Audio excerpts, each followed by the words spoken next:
Education savings accounts now move over $5 billion a year. Public money families spend with private education providers. 18 states run a program.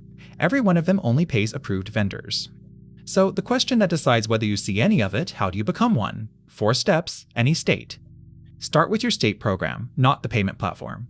Each state approves its own vendors, business details, banking, and any credential your service legally requires.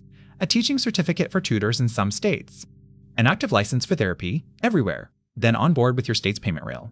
3 platforms handle almost the whole map: ClassWallet, Odyssey, and StepUp for students. The state approves you. The rail pays you. Set up your invoicing before your first family, because this is where new vendors lose money.